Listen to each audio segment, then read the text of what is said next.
कियारा बाहर खड़े हुए इंसान से एक किताब के बारे में सवाल करती है जिसके बारे में उसे पता होना चाहिए था, लेकिन जब बाहर खड़ा हुआ इंसान कोई जवाब नहीं देता तो ये समझ जाते हैं कि ये वॉचर ही है। ये लोग जब दरवाजा नहीं खोलते तो वॉचर उनके बाहर लगाए हुए कैमरा को तोड़ देता है और यहाँ हमें एक बात पता चलती है कि वॉचर्स इंसान के रूप में भी खुद को बदल सकते हैं। वॉचर्स उनकी इस हरकत पर बहुत ज्यादा गुस्सा हो गए थे। वे बहुत तेजी से शीशे को मारने लगे जिससे शीशे में एक बड़ा क्रैक भी आ जाता है, लेकिन यहाँ मैडलिन समझदारी दिखाते हुए सबको लाइन से शीशे की तरफ खड़ा कर देती है जिससे वॉचर्स का गुस्सा थोड़ा बहुत ठंडा हो जाता है और वे वहां से चले जाते हैं। अब यहाँ मीना मैडलिन को बताती है कि हमने गड्ढे में से ये सारा सामान चुराया था। ये सुनकर मैडलिन बहुत ज्यादा गुस्सा हो जाती है कि तुम लोगों ने दूसरा रूल भी तोड़ दिया। अगली सुबह मैडलिन उस गड्ढे से लाया हुआ सारा सामान उठाकर वापस उसी गड्ढे में फेंक देती है जिससे उन वॉचर्स का गुस्सा थोड़ा शांत हो जाता है। मगर अब इन लोगों को जंगल में बहुत ही ज्यादा अजीब चीजें दिखाई देना चालू हो गई थी और उसका सबसे ज्यादा असर डेनियल पर होता है। डेनियल अचानक बात बात पर बहुत ज्यादा गुस्सा करने लग जाता है। दूसरी तरफ कियारा, जिससे पहले उम्मीद थी कि उसका हस्बैंड जिंदा है और वो यहाँ आकर उसे यहाँ से बचा लेगा, लेकिन अब उसे पता चल चुका था कि उसका हस्बैंड अब वापस नहीं आएगा, जिसकी वजह से वह अंदर ही अंदर पूरी तरह से टूट चुकी थी और वो डिसाइड करती है कि वह वॉचर्स के इन गड्ढों में कूदकर अपनी जान दे देगी क्योंकि अब उसके पास जीने की कोई वजह नहीं रही। वह ऐसा करने ही वाली होती है कि मीना आकर उसे बचा लेती है। इसी बीच हम देखते हैं कि डेनियल मैडलिन की तरफ अजीब तरह से देख रहा होता है और वह गुस्से में आकर मैडलिन को पेड़ के साथ बांध लेता है। डेनियल ने कहा कि अब मैं इस बुढ़िया के कोई रूल्स नहीं मानूंगा, अब यहाँ सिर्फ मेरी बात मानी जाएगी। अब रात होने वाली थी, इसलिए डेनियल कमरे की तरफ भागा और कियारा भी उसके पीछे भागी, लेकिन मीना मैडलिन के पास आई और उसकी रस्सियां खोलने लगी। दूसरी तरफ डेनियल ने कियारा को लेकर कमरे का दरवाजा अंदर से बंद कर दिया और मीना और मैडलिन को बाहर वॉचर्स के लिए छोड़ दिया। मीना और मैडलिन डेनियल से दरवाजा खोलने के लिए गिड़गिड़ाते रहे। डेनियल से रिक्वेस्ट करते हैं कि प्लीज दरवाजा खोल दो, लेकिन डेनियल ने दरवाजा नहीं खोला। अब बाहर चारों तरफ अंधेरा छा गया और वॉचर्स के आने का टाइम हो गया, इसलिए अब मजबूरन उन्हें अपनी जान बचाने के लिए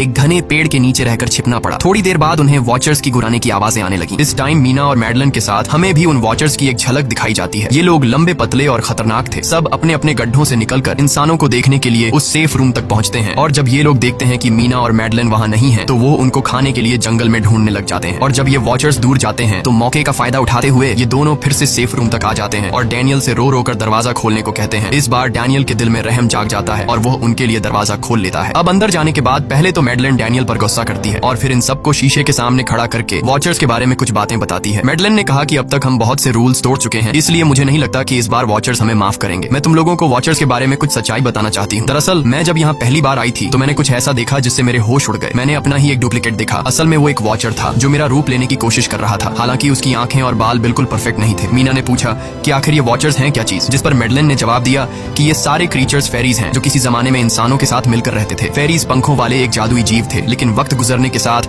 इंसानों को फेरीज की शक्तियों से डर लगने लगा, इसीलिए इंसानों ने फेरीज को खत्म करने का सोचा। इंसानों की तादाद ज्यादा थी, इसलिए फेरीज इंसानों का मुकाबला नहीं कर पाए। इंसानों ने इन फेरीज को जंगल में एक बहुत बड़े गड्ढे के अंदर कैद कर लिया और उन्हें श्राप से हमेशा हमेशा के लिए इस गड्ढे में बंद कर दिया। उसके बाद फेरीज कई सौ सालों तक उस गड्ढे में कैद रहे, लेकिन फिर वक्त के साथ उन्होंने जमीन के अंदर खुदाई करके निकलने के रास्ते बना लिए। आज वही फेरीज वॉचर्स के रूप में गड्ढों से निकलकर हमारे सामने आते हैं। हालांकि कई सौ सालों तक जमीन के अंदर रहने की वजह से उन्होंने अपने पंख और जादुई शक्तियां खो दी और साथ ही उन्हें सूरज की रोशनी से तकलीफ होने लगी, लेकिन अब भी उनमें रूप बदलने की शक्ति है। इस पर डेनियल ने मैडलिन से पूछा कि ये वॉचर्स हमसे क्या चाहते हैं और ये हर रात हमें देखते क्यों हैं, जिस पर मैडलिन ने बताया कि ये वॉचर्स एक बार फिर से जंगल से निकलकर इंसानों के बीच रहना चाहते हैं, लेकिन अपने असली रूप में ये इंसानों के बीच नहीं रह सकते। इसीलिए उन्होंने हमें यहाँ रखा हुआ है ताकि हमें देखकर हमारा रूप ले सकें और हमसे आज के दौर के तौर तरीके सीखकर इंसानों के बीच रह सकें।